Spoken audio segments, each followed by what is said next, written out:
Today we're going to do an expanded version of a typical Do I Fit series video.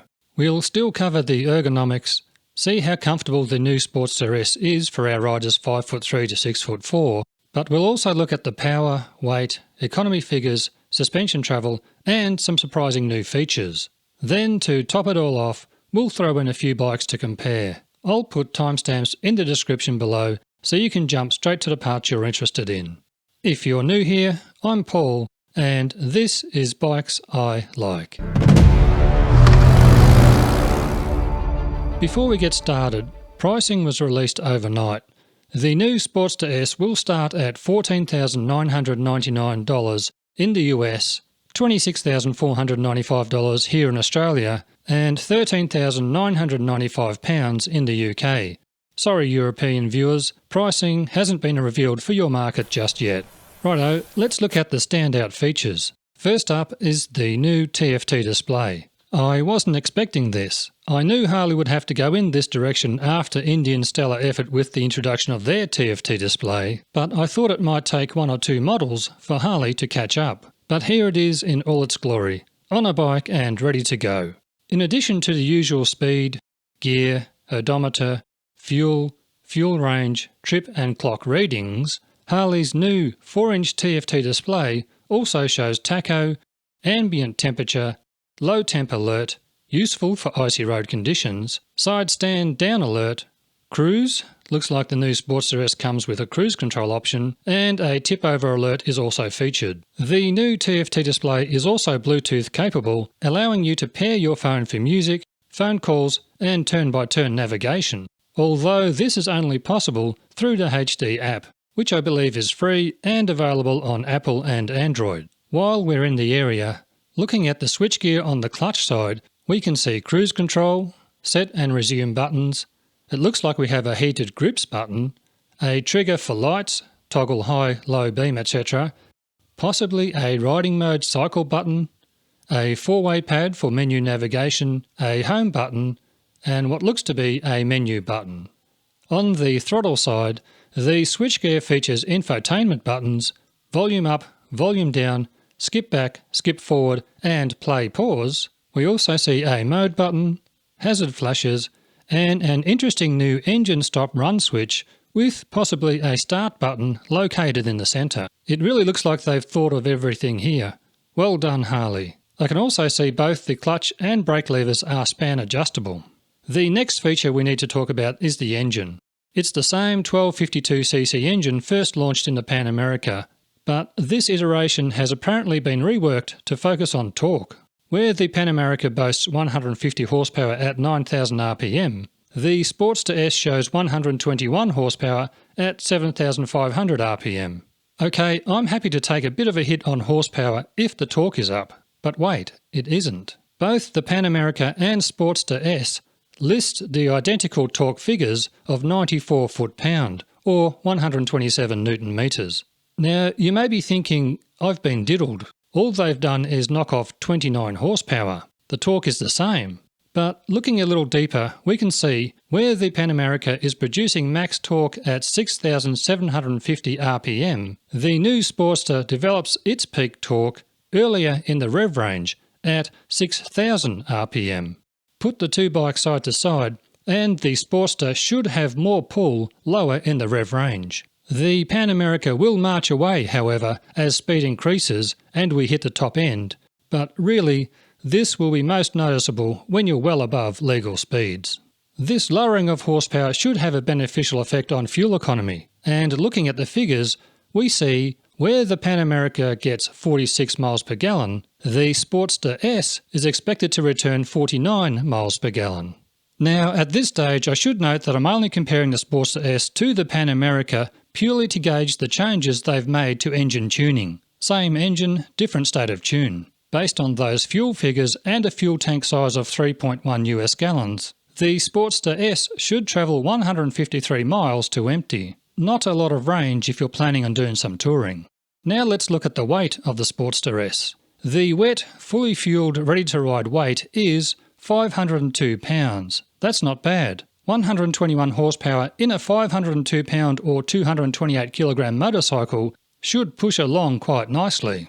Another item we need to talk about is suspension travel. This is a bit of a concern for me. The front end only has 3.6 inches of travel. The rear end sees only 2 inches of travel. That 2 inches of rear travel is identical to the Indian Scout Bobber. Like the Indian Scout Bobber, this low, lean look does come at a cost, and that cost may be your kidneys. It's not all bad news though.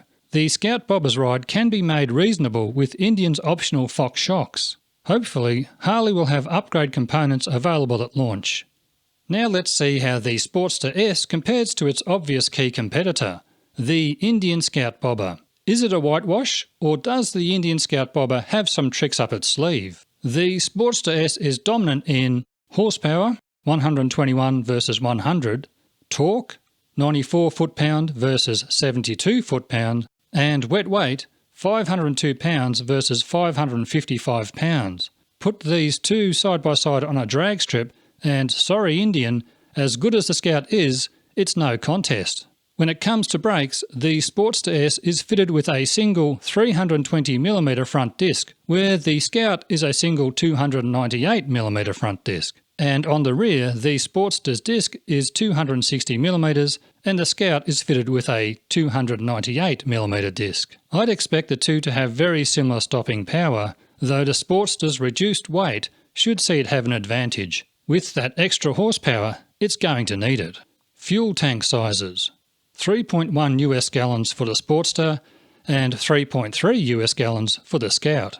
Unfortunately, I can't accurately compare figures here as Indian don't quote MPG numbers, but I'd expect them to be fairly similar in fuel range when you factor in the Scout has a larger tank but also weighs more, although the high horsepower number of the Sportster may throw the equation back into the Scout's favour. As mentioned, suspension travel on both bikes is the same at the rear, 2 inches, although the Scout has noticeably more travel on the front, 4.7 inches versus 3.6 inches on the Sportster. In the Sportster's favour though are thicker fork tubes, 43mm versus 41 on the Scout, and where the Scout runs conventional forks, the Sportster is fitted with the more desirable inverted front forks. Another win to the Sportster S is LED lighting all round.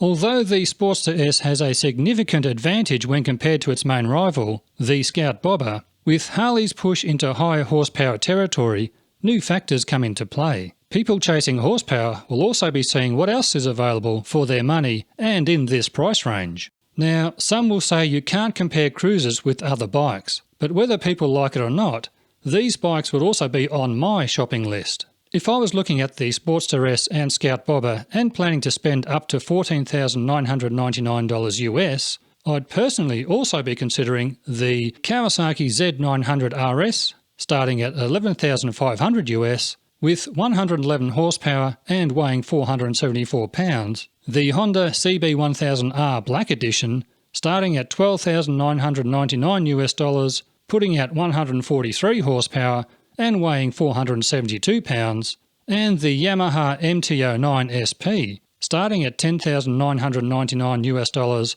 putting out 117 horsepower and weighing a very light 419 pounds. I know they're a different category of bike, but when you see what you get for your dollar on these three bikes alone, the MT-09 SP even comes with Öhlins suspension mind you, I wonder if the Sportster S is now starting to nudge its way into fiercely contested territory. Now it's time to see how our riders look on the bike. In the seated position, our 5'3" rider will need to sit forward on the seat to get a comfortable reach to the bars and forward mounted pegs. Hopefully the seat is wide enough and sufficiently padded in this section. In the foot down position, we see with no weight on the bike, they are predicted to be on the balls of their feet, but laden or with their full weight resting on the bike, the red line, things get even better and our 5'3" rider should be close to flat footing. If the seat shape allows, this should be a good bike for shorter riders. On to 5'6", very similar to 5'3", sitting forward on the seat to reach the bars and pegs, and should be flat footing once laden with the rider's weight. Again, a win for shorter riders. Moving on to 5'9", and our rider is starting to move back in the seat with a very comfortable leg position and is easily flat footing. Our 6 foot 1 inch rider is still looking good, sitting further back again in the seat with thighs parallel to the ground and a comfortable reach to the bars. And of course, comfortably flat footing when sitting at the lights.